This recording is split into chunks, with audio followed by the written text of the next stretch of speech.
예레미야 30장부터 33장 26절까지는 장래 희망에 대한 메시지입니다. 핵심은 포로에서의 회복과 새 언약에 대한 내용입니다. 그래서 멍에를 맬 것이다 라고 이야기하고 포로로 70년 끌려갈 것이다. 그리고 다시 그 다음 얘기를 하는 거예요. 이제 돌아오게 하겠다. 그런 소망의 메시지를 전해줍니다.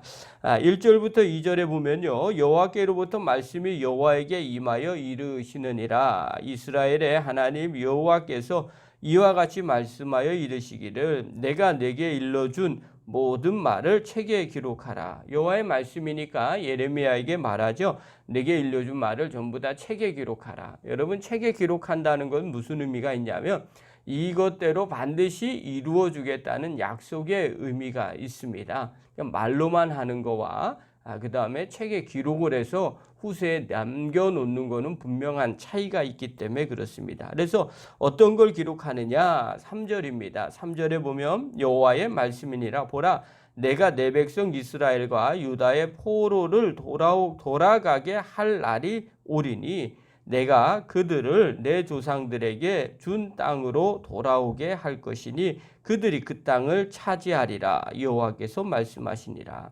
그러니까 반드시 돌아오게 하겠다. 그리고 하나님께서 처음부터 약속하셨던 그 땅, 가나안 땅이죠. 이 땅을 반드시 다시 주겠다. 그렇게 기록을 해놔라. 기록한 건 아까 얘기한 것처럼 반드시 그렇게 이루어 주겠다라는 약속이죠. 그러면서 4절부터 7절에 보면 다가올 두려운 날에 대한 이야기를 합니다. 여호와께서 이와 같이 5절에 보면 말씀하시되 우리가 무서워 떠는 자의 소리를 들으니 두려움이요 평안함이 아니로다. 그러니까 지금 상황은 두려움이죠. 평안함이 아니라는 거예요. 너희는 자식을 해산하는 남자가 있는가 물어보라. 어찌하여 모든 남자가 해산하는 여자같이 손을 자기 허리에 대고 모든 얼굴이 겁에 질려 새파래졌는가. 슬프다 그날이요. 그와 같이 엄청난 날이 없으리니 그날은 야곱의 환난의 때가 되미로다. 심판으로 크고 두려움과 고통이 임할 것이다. 남자들은 해산하는 고통을 모르거든요. 그런데 마치 모든 남자들이 해산하는 여자의 그런 고통을 안 것처럼 그런 표정과 그런 모습으로 있을 것이라는 거예요. 이런 날은 아주 엄청난 날인데 그때가 오겠다는 거예요. 자, 성경에서 보면요. 신앙생활을 할 때 하나님께서 때로는 우리의 죄악이나 우리의 잘못된 것, 심판을 지적하실 때가 있어요. 자, 그러면 하나님이 왜 그렇게 하실까? 하나님은 성격상 화를 확 내시는 분이라 그래요. 이렇게 받아들이시면 안 됩니다. 하나님이 그렇게 심판하시는 이유는 큰 두려움을 주거나 심판하는 이유는 거기서만 머무르는 게 아니라 그 다음 걸 생각하는 거죠. 회개하라. 그걸 강조하기 위해서 하나님이 그렇게 하시는 겁니다. 여러분, 만약에 회개할 그런 기회를 주지 않으면 하나님은 굳이 이런 이야기를 하실 필요가 없어요. 로마서에 보면 하나님이 구원받지 못한 백성들을 어떻게 하느냐? 그냥 내버려 두십니다. 죄를 지어도 그냥 내버려 두십니다. 전혀 질책하거나 심판하지 않으시는 분이십니다. 그러나 우리에게 이런 경고의 메시지를 준다는 것은 우리가 이것을 보고 회개하고 돌이키라는 의미죠. 그런 뒤에 오늘 본문에 보니까 이스라엘의 회복에 대해서 이야기를 해요. 그러면 옛날에 이제 나중에 70년 뒤에서 회복할 건데 그러면 사람들의 생각이 있을 거 아니에요. 그러면 왜 지금은 징계를 하십니까? 왜 나라를 바벨론에 멍에를 매게 하십니까? 그때 주님께서 말씀하시는 거예요. 뭐냐면 잘못에 대한 징계다. 그러니까 우리가 지금 잘못하고 있는 것까지 하나님이 모든 걸 다 용서하시는 분은 아니세요. 하나님은 우리가 죄를 고백하면 용서하시는 분이죠. 그러나 우리가 지은 죄는 우리에게 우리에게 물어보시는 거예요. 그래서 그 부분이라고 이야기를 해요. 8절에 보면 만군의 여호와의 말씀이니라. 그날에 내가 내 목에서 그 멍에를 꺾어버리며 내 포박을 끊으리니 다시는 이방인들을 섬기지 아니하리라. 그날에 되면 다시 회복할 거라는 거예요. 이방인 섬기지 않을 것이다. 70년 뒤에는 섬기지 않을 것이라는 거예요. 그러면서 9절에 보면 그들은 그들의 하나님 여호와를 섬기며 내가 그들을 위하여 세울 그들의 왕 다윗을 섬기리라. 그 다음에 30절에 보면 여호와의 말씀이나 그러므로 나의 종 야곱아 너는 두려워하지 말라. 이스라엘아 놀라지 말라. 내가 너를 먼 곳으로부터 구원하고 내 자손을 잡혀가 있는 땅에서 구원하리니 야곱이 돌아와서 태평과 안락을 누릴 것이며 두렵게 할 자가 없으리라. 자, 그날이 되면 70년에 우리가 징계를 받고 70년 뒤에 회복이 되면 어떻게 되냐? 하나님이 이렇게 만들어 주실 거라는 거예요.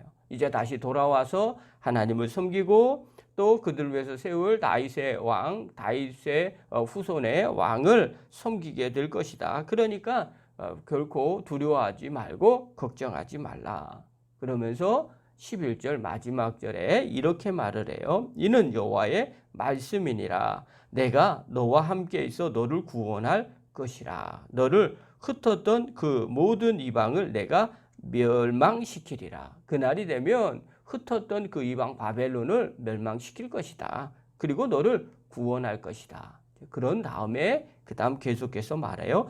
그럴지라도 너만은 멸망시키지 아니하리라. 너는 절대 멸망시키지 않을 것이다. 다시 제대로 된 나라를 만들 것이다. 그러면서 하시는 말씀이 그러나 내가 법에 따라 너를 징계할 것이요 결코 무죄한 자로만 여기지는 아니하리라. 그러면 그 다음 어떻게 하느냐? 법에 따라서 너를 징계를 할 거다. 죄 없다고는 무죄한 자로만은 여기지 않을 것이다. 한마디로 말하면 환난에서 구원하고 멍에를 꺾어서 여호와와 내가 다시 세울 다윗을 너희들이 섬길 것이다. 이방들도 멸망시킬 것이다. 그러나 너만은 멸망시키지 않겠지만 너는 법에 따라서 징계를 할 것이다. 이렇게 소망을 이야기해 줍니다. 자, 그렇다면 오늘 본문을 통해서 강조하고자 하는 게 뭐예요? 핵심의 내용은 바벨론의 멍에를 매는 것은 영원한 것이 아니라는 거예요. 다시 돌아오게 할 것이라는 거예요. 그리고 회복시켜 주실 것이다. 그러나 지금 너희가 잘못하고 있는 것은 어떻게 하느냐? 그냥 무죄한다, 죄 없다 이렇게 말하지는 않을 것이다. 법에 따라서 내가 너를 징계할 것이다. 이렇게 이야기를 합니다. 자, 그렇다면 오늘 본문을 통해서 깨달아야 될 게 뭡니까? 첫 번째입니다. 심판을 통해서 깨달으라는 겁니다. 그러니까 우리가 잘못을 하고 혼나면 그 뒤에 깨달아야 할 것이 있습니다. 매일 잘못해서 혼나고 또 똑같은 일을 반복적으로 매일 하는 사람들이 있어요. 그런 사람은 매일 혼나게 돼 있습니다. 인생이 좀 어리석은 인생이겠죠. 혼나는 이유는 지금 했던 잘못을 내일 반복하지 않기 위해서 혼을 나는 겁니다. 신앙도 마찬가지죠. 하나님께서 이스라엘 백성들에게 멍에를 매게 하는 이유가 무엇인가? 그것은 회개하게 함이라는 겁니다.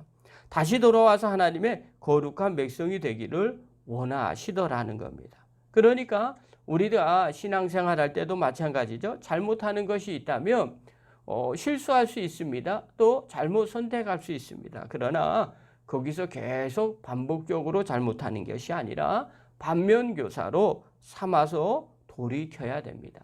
이런 삶을 성화의 삶이라고 말합니다. 여러분, 이번 코로나로 인해서 교회가 또 성도들이 어려움에 처했다고 말합니다. 자, 이 질문에 답이 정말 그러느냐라고 하는 건 개개인이나 또 교회마다 다 다릅니다. 그럴 수도 있고요, 아닐 수도 있습니다. 어떤 교회는 진짜 어려운 교회, 어려운 성도가 있습니다. 반대로요, 어떤 데는 아닙니다. 오히려 이것이 전화위복이 돼서 기회가 되고 또 교회가 더 좋아지고 믿음이 더 좋아질 수 있습니다. 이렇게 말하는 곳도 있더라는 거예요. 그러니까 분명한 것은요, 이 코로나를 대하는 우리의 자세가 어떠냐에 따라서 달라지게 됩니다. 그러니까 무조건 좋다, 나쁘다 이렇게 평가할 것이 아닙니다. 그냥 우리는 코로나가 그냥 지나가기만을 바라는 분들도 계세요. 그러면 다시 예전의 일상으로 돌아갈 거라고 생각을 합니다. 그러나 그렇지 않을 수도 있더라는 거예요. 문제는요, 이 상황 가운데 우리가 어떻게 생각하고 어떻게 바라봐야 되느냐. 이 상황 속에서 내가 더 하나님을 사랑하는가, 그걸 생각하고 그것대로 행한다면 코로나는 문제가 되지 않아요. 오히려 이것 이후에 더 굳건해질 수도 있게 되더라는 거예요. 그러므로 코로나가 문제가 아닙니다. 문제는 그것을 대하는 우리의 자세죠. 실수할 수 있습니다. 그러나 그 실수로 계속 무너지는 게 아니라 그 다음에 반면교사로 삼아서 성화된 삶을 산다면 그 인생은 멋진 인생이 되는 거죠. 제가 이번에 성경 공부를 좀 하려고 계획하고 있습니다. 언제 할지는 아직 구체적으로 결정하지 않았습니다. 다만 수요 예배 때 지금 밴드로 예배를 드리게 하는데 그것을 좀 시간을 늦춰서 한 8시 30분이나 9시 정도에 줌으로 얼굴을 보면서 성경 공부를 할 건지 아니면 따로 요일과 시간을 정해서 성경 공부를 할지 결정하지 못했습니다. 교재도 아직 결정하지 못했습니다. 그러나 분명한 것은 이럴 때일수록 우리가 얼굴을 보지 못하지만 그래도 교제할 수 있는 방법이 뭘까? 또 이 상황 가운데 오히려 더 기초를 다지는 시간이 되어야 하지 않을까 하는 마음의 감동이 있습니다. 그래서 준비하려고 계획을 합니다. 여러분, 이번 일을 통해서 우리 교회가 또 성도들이 더 신앙이 굳건해지는 그런 계기로 삼으시기를 바랍니다. 교회에 올 수 없다면 일주일에 한 번이라도 여러분 아무 시간이나 잠깐이라도 와서 기도 단 1분이라도 하고 돌아가는 그 운동도 할 필요가 있습니다. 무조건 코로나가 때문에 우리의 신앙이 무너졌다면 그것은 핑계일 수 있습니다. 오히려 주님 앞에서 우리가 심판을 통해서 이스라엘 백성들 깨닫는 것처럼 이 어려움 가운데서 우리의 신앙을 점검하고 더 나은 신앙으로 바뀌어질 때 그것이 제대로 된 자세일 겁니다. 오늘 이 새벽에 나온 귀한 성도 여러분, 또 영상을 보는 귀한 성도 여러분들 마음에 새기시고요.